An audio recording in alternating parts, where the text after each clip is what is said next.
네, 안녕하세요. 네, 신원사입니다. 자, 이제 인컨텀스 서문 46분부터 보도록 하겠습니다. 자, 보시면은 이것도 이제 한글 위주로 보세요. 자, 언급하듯이 인컨텀스 2010의 규칙의 배열 순서는 이렇게 돼요. 이거는 옛날 거죠. 2010은 이제 이전 거죠. 이전 버전.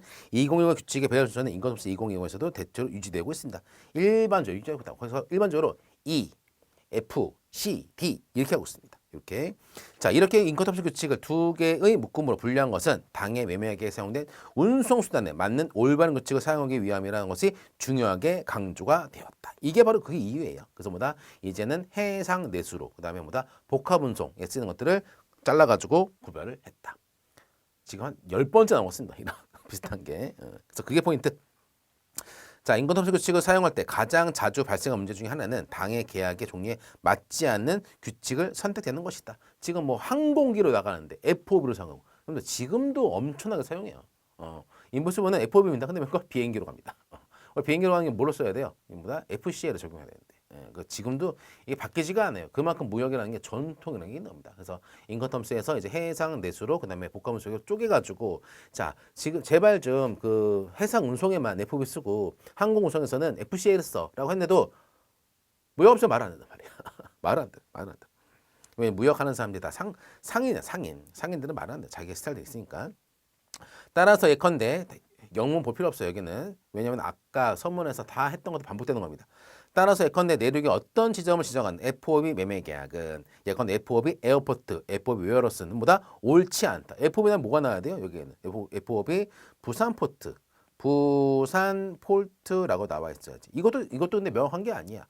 정확하게 부산 포트 중에서도 자세하게 뭐 신항만 부산 신항 영물 써야지만 부산 신항 뭐 3-1 이렇게 포트를 적어놔야지만 정한 것이지. 그래서 FOB 에어포트는 있을 수가 없어요. 근데 뭐다? 지금도 쓴다. FOB 보세 창고. 어느 보세 창고로 한다. 그것도 이제 원래 안 된다는 뜻이죠.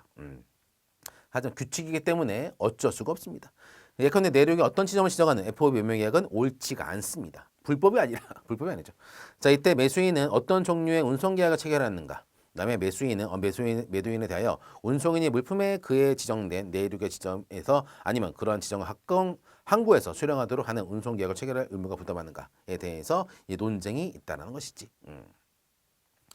그런 거 아니고요. 자, 또한 매수인 국가의 대륙에 있는 어떤 지점까지 물품이 운송되도록 기대하는 경우에 어떤 해양 항구를 지정하는 CIF 매매계약은 옳지 않다라고 되어 있습니다. 자, 보면 CIF 같은 경우에는 CIF 쓰고 뭐 써야 돼요? 끝에 머리에는 이제 그 뭡니까? 그 목적지, 운송계약을 어디까지 해주는지를 적어야 되는 것이죠. 근데 같은 경우는 이렇게 되는 거죠.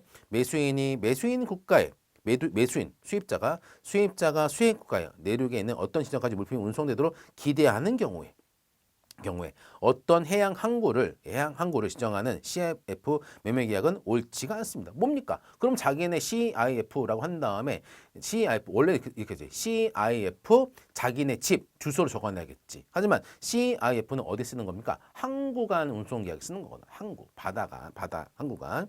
또 이제 그런데 뭐다? 어떤 해양 항구를 지정하는 것은 옳지가 않죠. 그렇죠? 뭐 CIF 뭐 인도의 뭐 하노이항 아니 베트남의 하노이항 그렇게 하면 말이 안 되지. 하노이에서도 특정한 지점을 지정해야겠지. 그리고 그런 경우에는 뭐 한다? 이제 CIF가 아니라 CIP를 적용해야지 맞지. 이런 경우는 됐습니다. 그래서 어떠한 지정까지 하는 경우는 그 포인트를 지정을 해야 된다는 겁니다. 포인트를.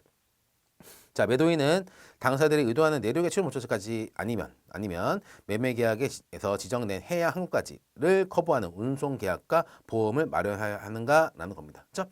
자, 이거죠. 그래서 매도인은 만약에 CIF라고 보면 이렇게 되는 겁니다. 이렇게. 자, 보면은 이제 운송은 이제 하노이 자. 좀 그러네. 하노이 뭐랬을까요? 베트남 주소 몰라가지고 하노이 30R-2라는 주소야.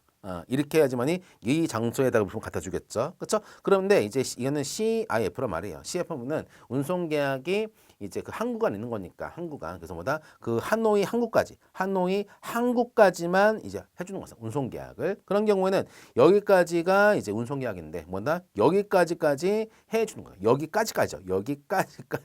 여기까지까지 해줘야 되는 것이고. 그리고 만약에 이 구간에서 이제 손해가 운송 도중에 어떠한 이제 그 뭡니까 손해가 발생한 경우는 누가 책임인지 그것도 이제 있을 수가 있잖아. 그렇죠? 그렇기 때문에 잘 명시해라는 소리입니다.